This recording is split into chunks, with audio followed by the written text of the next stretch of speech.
సంస్కృతి సంపద YouTube channel తరఫున అందరికీ స్వాగతం. జీవనయానం అనే శీర్షికలో శ్రీ ఎన్ రామ్మోహన్ గారు ధారావాహిక ప్రసంగం చేస్తున్నారు. వారి ధారావాహిక ప్రసంగంలో ఈ రోజు 73వ ప్రసంగం చేస్తున్నారు. శ్రీ రామ్మోహన్ గారికి స్వాగతం. Thank you sir.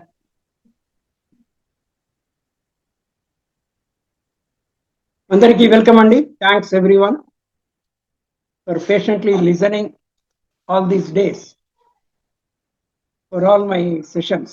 జీవనయానం మీద నేను చెప్పే వాటికి అంటే కొందరు వింటున్నా కూడా అతి తక్కువ మంది అన్నీ విని ఉండవచ్చు.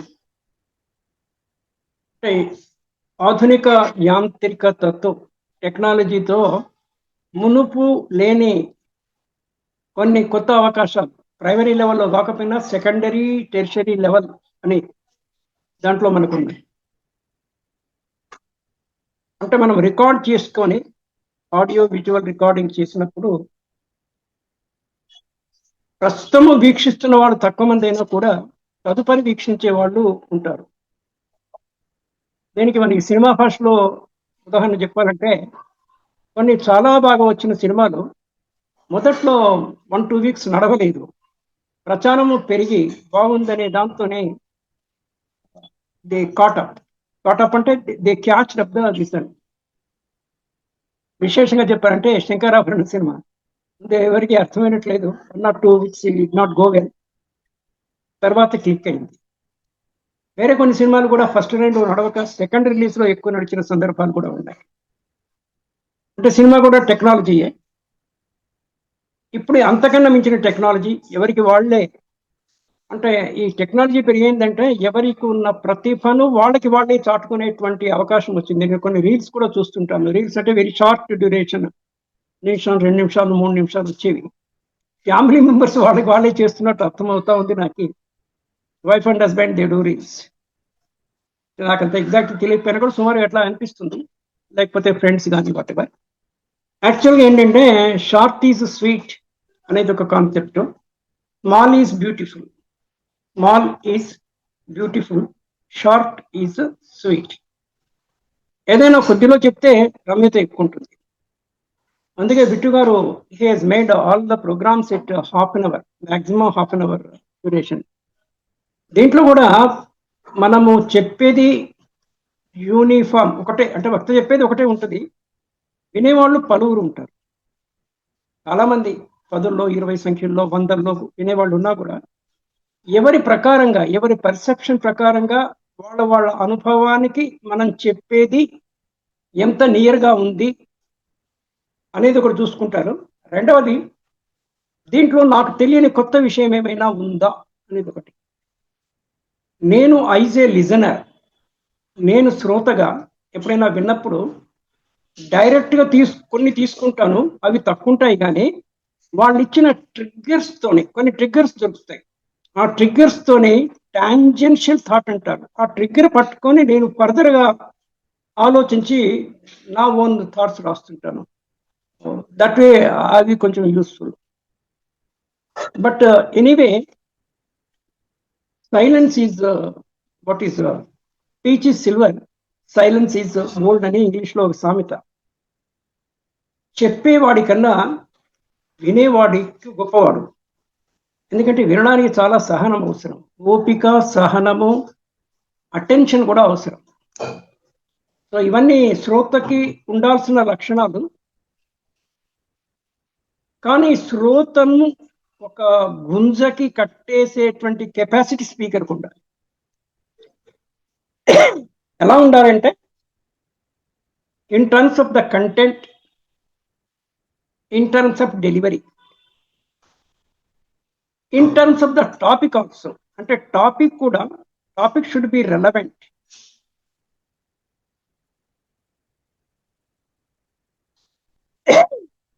Title should be invitive. నా పదం ఉందో లేదో, ఇన్వైటింగ్ టైటిల్ ఉండాలి.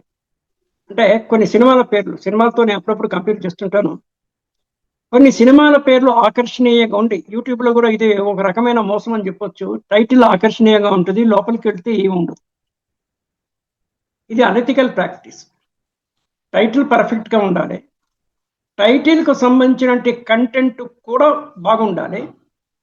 ఆ కంటెంట్ని డెలివరీ చేసే స్టైల్ ఆఫ్ డెలివరీ కానీ, పద ప్రయోగం కానీ, దానికి జోడించే హావభావ ప్రదర్శన, బాడీ లాంగ్వేజ్, ఇవన్నీ కూడా కలిసి ఉంటే that will be a beautiful talk.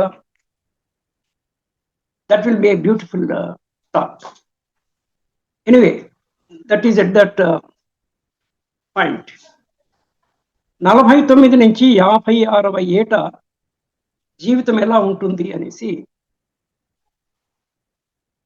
Bit గారు అడిగినప్పుడు ఏదో ఒకటి రెండు ప్రయోగాలు చేసి చివరిగా నా దగ్గర ఒక టాపిక్ బ్యాంక్ అంటాం, మనము ప్రధానికి బ్యాంక్ అంటాం. బ్యాంక్ అంటే ఒక సమూహం ఉండేదాన్ని విసి బ్యాంక్.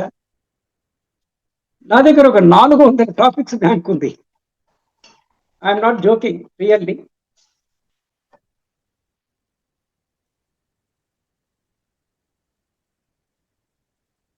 ఆ 400 టాపిక్ నుంచి ఏదైనా చెప్పొచ్చు. నేను హ్రస్వకాలంలో, షార్ట్ టైంలో, దీర్ఘకాలంలో చెప్పడానికి అలవాటైపోయింది. నేను బ్యాంకులో పనిచేస్తున్న కాలంలో 4 సంవత్సరాలు బ్యాంక్ ప్రశిక్షణ సిబ్బంది కళాశాలలో 4 years సీనియర్ ఫ్యాకల్టీ, చీఫ్ ఫ్యాకల్టీగా, 2 years చెన్నైలో, 2 years విజయవాడలో పనిచేయడం జరిగింది. అదొక బోధనానుభవము. బోధనానుభవమే కాకుండా 4 years కూడా we have to prepare, read a lot of content. ఆ 4 years లో నేను ఇంకొక 9 నెలలు ట్రైనింగ్ కాలేజీ నుంచి హెడ్ ఆఫీస్కి చెన్నైలో I went on deputation. Manuals తయారు చేస్తారు బ్యాంకుల్లో. ఎవ్రీ 3-4 yearsకి దాన్ని రివైవ్ చేస్తారు, రెన్యువల్ స్టెప్లో, అంటే నవీకరణ అంటే కొత్త కొత్త మార్పులు వస్తాయి కదా. ఇన్స్పెక్షన్ మాన్యువల్లో, అంటే నేను ఇన్స్పెక్షన్లో అంతకుముందే 7 సంవత్సరాల ఇంటర్నల్ ఆడిటర్గా అనుభవం ఉండడం చేత బ్యాంకుల నేను ఇంకొతను కలిసి we formed a group and revise the inspection manual. ఆ మాన్యువల్ తయారైన తర్వాత నాకు ఒక కాపీ కూడా కాంప్లిమెంట్గా ఇచ్చాడు. బ్రాంచ్లో కూడా కాపీ ఉంటుంది. దానికోసమని అన్ని సర్క్యులర్స్, పరిపత్రి అంటారు హిందీలో, సర్క్యులర్స్, ఆ సర్క్యులర్స్ చదవాల్సిన అవసరం ఉండేది. అన్ని డిపార్ట్మెంట్స్కి సుమారుగా 15-20 డిపార్ట్మెంట్స్ ఉంటాయి, అవి చదవాల్సిన అవసరం. ఆ టైంలో నా ఏజ్ కూడా సుమారుగా ఇదే, 49 to 56. దేర్ ఆఫ్టర్ 60 ఏట 4 years తర్వాత I retired again from Chennai అంది.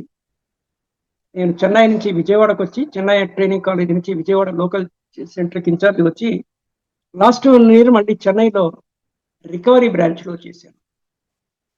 అంటే వర్టికల్స్ అంటారు బ్యాంకులో. వర్టికల్ అంటే డిపార్ట్మెంట్స్ అని. డిపార్ట్మెంట్స్ కొంచెం కొత్త పేరు వర్టికల్. ఒక్కొక్క డిపార్ట్మెంట్లో నేను దాదాపుగా బ్యాంకుల్లో ఉండే 2-3 డిపార్ట్మెంట్స్ వదిలేసి అన్ని డిపార్ట్మెంట్లో పనిచేశాను. నాకు ఎక్కువగా అభిరుచి కలిగే డిపార్ట్మెంట్స్ ఏమంటే, ఇంటర్నల్ ఆడిటర్గా 4 years హైదరాబాద్ ఇన్స్పెక్షన్ సెంటర్లో, 3 సంవత్సరాలు కల్కట్టా ఇన్స్పెక్షన్ సెంటర్లో. అంటే వ్యక్తికి వృత్తి, ప్రవృత్తి అనే పదాలు వాడుతుంటాము.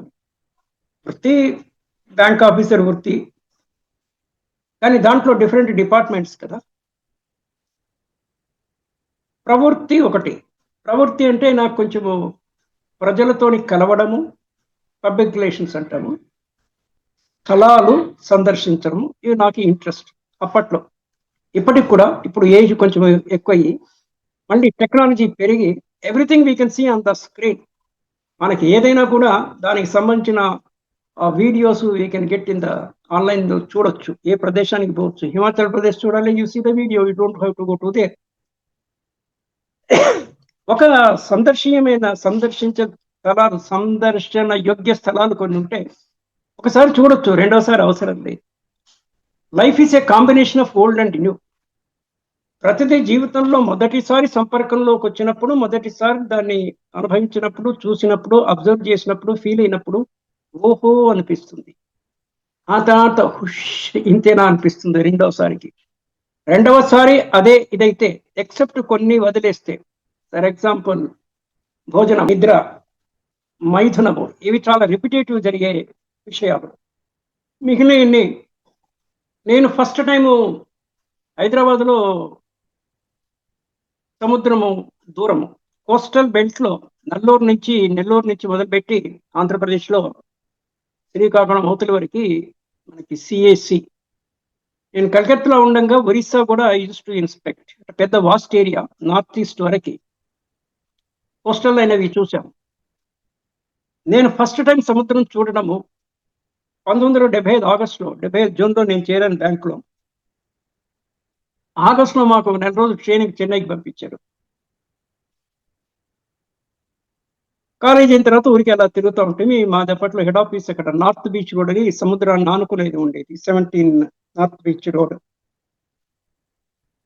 బస్సులో వెళ్తూ ఉంటే విండో నుంచి చూస్తే అబ్బో ఇంత పెద్ద జలాశయము, సముద్రము, అగాధము చూసి ఫస్ట్ టైం కదా చూడడము ఒక రకమైనటువంటి ఉత్సుకత అనిపించేది. తర్వాత చాలాసార్లు పెక్కు పర్యాయాలు చెన్నైకి పోవడము, ట్రైనింగ్ కాలేజీలో ట్రైనింగ్ పొందడానికి వెళ్ళాను. తర్వాత అధ్యాపకుడిగా అక్కడ ఉండడం జరిగింది. ఇంతేనా అనేసి ఫస్ట్ టైం జీవితంలో ఫస్ట్ ఇన్ లైఫ్ అనే టాపిక్ కూడా, అంటే ఏదైనా కూడా మన టాపిక్ కింద తీసుకొని మాట్లాడవచ్చు. నేను ఇందాక మీకు హ్రస్వ వ్యవధి దీర్ఘ వ్యవధిలో మాట్లాడే ఇది అన్నాను. యూట్యూబ్లో కొన్ని రికార్డింగ్లో నేను చేసేటప్పుడు దే సెడ్ ఇటు 8 to 10 minutes కన్నా మించకుండా చెప్పాలనేసి. Okay, it's all right. Just in time అని మేనేజ్మెంట్లో కాన్సెప్ట్. జస్ట్ ఇన్ టైం అంటే ఏదైనా ఇన్వెంటరీ పెట్టేటప్పుడు స్టోర్ చేయడానికి 2 కాస్ట్ అవుతాయి. ఆ ప్లేస్ యొక్క రెంట్ మన సొంతదైనా కూడా దానికి rental value we have to calculate notional లెవెల్లో. రెండవది దానికి వెచ్చించిన డబ్బు, అది ఎన్ని రోజులు అక్కడ స్టాక్ ఉంటే ఆ పెట్టిన పెట్టుబడి మీద interest, storage cost, cost of capital, cost of space, cost of capital. ఇవి తగ్గించాలంటే జస్ట్ ఇన్ టైం ఎంత అవసరమో అంత, కానీ ఆ టైంకి అది రాగదు. కానీ ఎకనామిక్ ఆర్డర్ క్వాంటిటీ అని ఇవన్నీ management terms. That's a different question, మన ప్రొఫెషన్ బట్టి ఇది ఉంటాయి. సో ఆ 8 minutes 8 minutes ఎందుకు, నిమిషం 2 నిమిషాలు ఇస్తే అలా కూడా ఉన్నాయి. సార్ 2 minutes కన్నా ఎక్కువ మాట్లాడుతున్నారు, ధాత్రి అని ఒక ఛానల్, సార్ 2 minutes కొన్ని చేయగలమా అంటే లాంగ్ వే చేసినా కూడా ఓకే, 1 నిమిషంలో అయినా చెప్పొచ్చు, 2 నిమిషాలలో కొంచెం ఫ్రేమ్ ఆఫ్ మైండ్ పెట్టుకునేసి దానికి సరిపడా పెట్టవచ్చు. కొంచెం ఒక రకంగా తొందరగా చెప్పడమే ఈజీ. కొంచెం చాలాసేపు చెప్పాలంటే మీకు ఫ్లో ఉండాలి, మైండ్లో రిజర్వాయర్లో స్టాక్ ఆఫ్ మెటీరియల్ కూడా ఉండాలి, ఎంతో కొంత అనుభవం ఉండాలి, పూర్వానుభవము, విషయానుభవము, ఇవన్నీ so many things are there. ఏది ఏమైనా కూడా నాకు ఈ రకంగా చెప్పి ఒక ఫుల్ డే చెప్పడం నాకు it's not a big problem. Morning 10 నుంచి ఈవినింగ్ 5 వరకు, అఫ్ కోర్స్ మధ్యలో టీ బ్రేక్, లంచ్ బ్రేక్స్ ఉంటాయి ఈ సెమినార్స్ వాటిల్లో. డే అంత చొప్పున ఒక వారం రెగ్యులర్గా నేను బ్యాంకు రికవరీ ఏజెంట్లకి ఆన్లైన్ క్లాసులు చెప్తుంటాను. నిన్న ఇవాళ కూడా హాఫ్ డే 10 to 1 అది ఉండింది, 10 to 1:30, 9:30 to 1:30. రేపటి నుంచి ప్రొద్దున ఒక బ్యాచ్, ఈవినింగ్ ఒక బ్యాచ్, 9:30 to 1:15 ఒకటి, మళ్ళీ 2 నుంచి 5:30 వరకు ఇంకొకటి. Okay, no problem. సో మనకి ఆ కంటెంట్ అలవాటు అయిపోయింది కదా, బ్యాంక్ రిలేటెడ్ కంటెంట్ కాబట్టి బ్యాంక్ రిలేటెడ్ అలవాటు అయిపోయింది. దేవుడి దయ వల్ల ఎంతో కొంత మాట్లాడేటువంటి జంకు లేకపోవడము, కాన్ఫిడెన్స్, నేను సిసిసి అంటుంటాను. మనిషిలో ఈ 3 మిక్కుటంగా ఉండాలి. ఒకటి కాన్ఫిడెన్స్, ఇంకొకటి కరేజ్, సాహసము. అంటే మనకి పాతాళ భైరవి సినిమాలో సాహసం చేయరా డింబక అనేసి S V Rangarao dialogue, N T Ramarao నిప్పుల్లో దేంట్లో దూకడము, అది పక్కన పెడితే సినిమా ఇది. ఎంతో కొంత ధైర్యము, కొంత చొరవ, కొంత రిస్క్ తీసుకోవడం అనేది ఉండాలి. మొదట్లో ఏమి మనకి ఏమన్నా సరిగా చెప్పకపోతే సరిగా చెప్పలేదంటారు, అది కూడా మన ఫీడ్బ్యాక్ తీసుకొని we can go on improving it. So that is how it was going on. So రేపటి నుంచి వరుసగా 15 days హోల్ డే, మధ్యలో లంచ్ బ్రేక్, ఇది స్మాల్ టీ బ్రేక్ వదిలేసి, it is the thing. That is okay. మరి life we are talking about 49 to 56 మాట్లాడుతున్నప్పుడు 56లో ఉండే వాళ్ళు, అంటే ఈ సెషన్ ఇప్పుడు కానీ తర్వాత వాళ్ళు వినేవాళ్ళు, ఇంకో 4 years they will be retiring, 4 or 5 years. ఈ మధ్యన స్టేట్ గవర్నమెంట్ కూడా 60 నుంచి 61, 62 కొన్ని చోట్ల చేశారు. కానీ ఇట్ ఈస్ యావరేజ్గా 60 ఏళ్ళకి. మరి మీరు 60 ఏళ్ళకి రిటైర్ అవుతున్నప్పుడు do you have any post retirement plan? PRP, post retirement plan. మీరు రిటైర్ అయిన తర్వాత జరిగే పరిణామాలని మీరు ఏమన్నా లిస్ట్ చేశారా?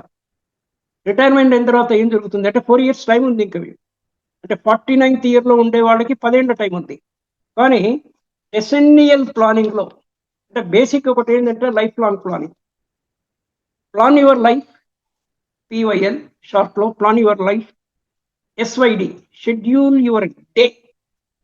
అంటే ఈ రోజు రాత్రి పడుకునే ముందు డైరీలో రేపు మార్నింగ్ నుంచి రేపు ఈవినింగ్ ఏం కార్యక్రమాలు చేసుకోవాలో రాసుకోవాలి. That is the scheduling you day. దాని షెడ్యూల్ ప్రకారంగా పోవాలి.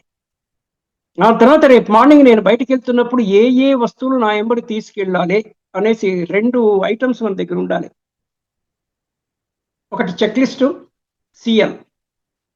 ఇంకోటి సెకండ్ చెక్. మనం ఏమేమి తీసుకెళ్ళాలి, ఏమేమి పని చేయాలి షెడ్యూల్ తయారు చేసుకుంటే ఆ షెడ్యూల్ ఏమైనా ఒమిట్ అయినాయా అనేసి సెకండ్ చెక్ చేయాల్సింది ఎవరు? పత్ని. అంటే పతి కార్యక్రమానికి పత్ని సెకండ్ చెక్, పత్ని కార్యక్రమానికి పతి సెకండ్ చెక్. సో ఇదంతా మనం పత్ని సంబంధమే. మ్యారేజ్ అయిన తర్వాత దాంట్లోనే ఉన్నాము. దాంట్లో లైఫ్ ఎట్ 49 to 56.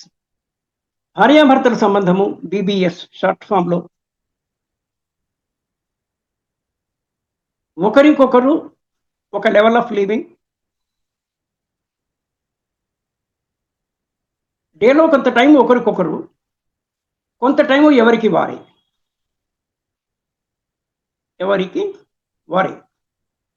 భార్యాభర్తల్లో కూడా చాలా క్లాసిఫికేషన్స్ ఉన్నాయి. Both working, wife and husband working families కొన్ని. Only husband working, only wife working కూడా rarest of the rare possible. దాంట్లో తప్పేం లేదు.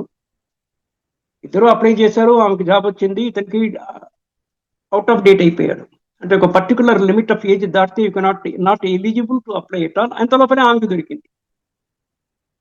అయినా కూడా ఒక highest level or medium level of థింకింగ్లో కూడా మన ఇండియన్ కాంటెక్స్లో భార్య భర్తను గౌరవించేది అతనికి ఉద్యోగం ఉందా లేదా, అతను నాకన్నా ఎక్కువ చదువుకున్నాడా లేదా అనే దాని మీద చాలా వరకు ఆధారపడి ఉండదు.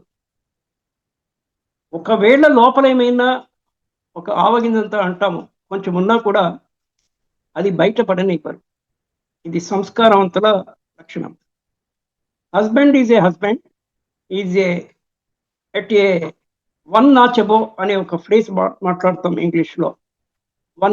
NOTCH అంటే 1 step above. అంటే ఇండియన్ అంటే ఇద్దరు సమానమే. That remains always. Both are complementary and supplementary to each other.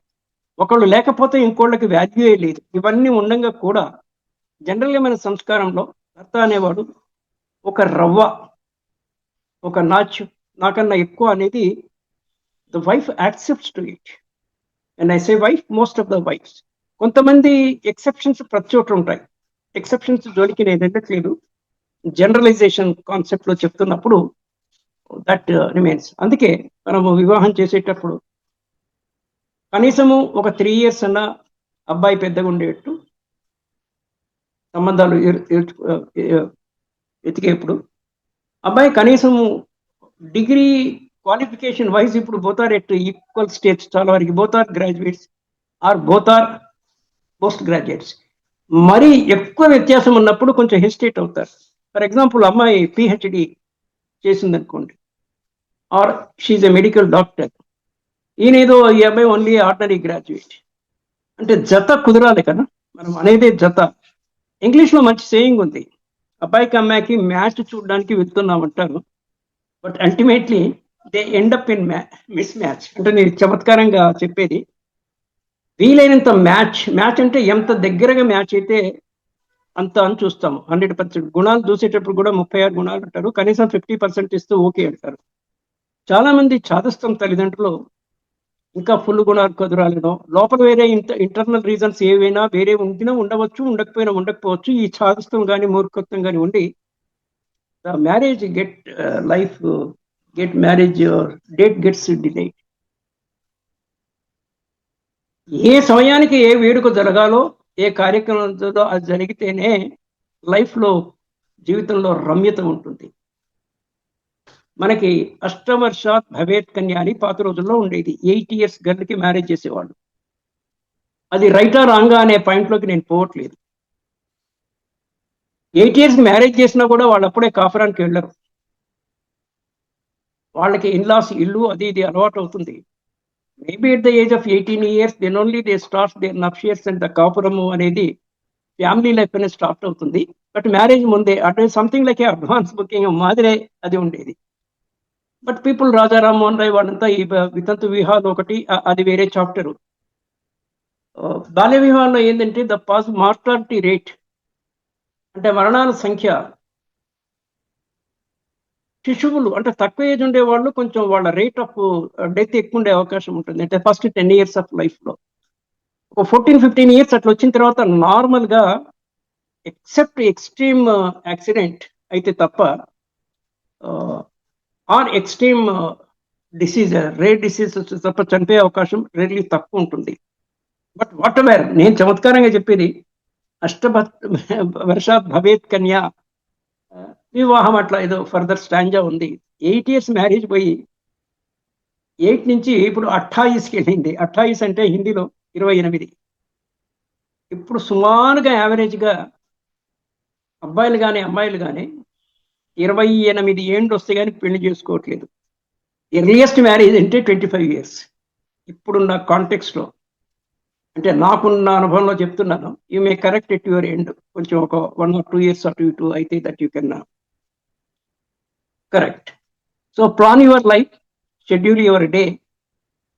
Plan your life అన్నప్పుడు మనం లైఫ్ ఛార్జ్ తీసుకుంది 18 years. ఇది చాలాసార్లు చెప్పాం మనము. దాన్ని రివర్స్ చేస్తే 81 years వరకు. మన ప్రోగ్రామ్ కూడా ఈ షెడ్యూల్స్, ఈ daily episodes it will go up to the point we touch the 81 years. మనం 7తో భాగిస్తున్నాం కాబట్టి 7, 12, 84 అంటే 12,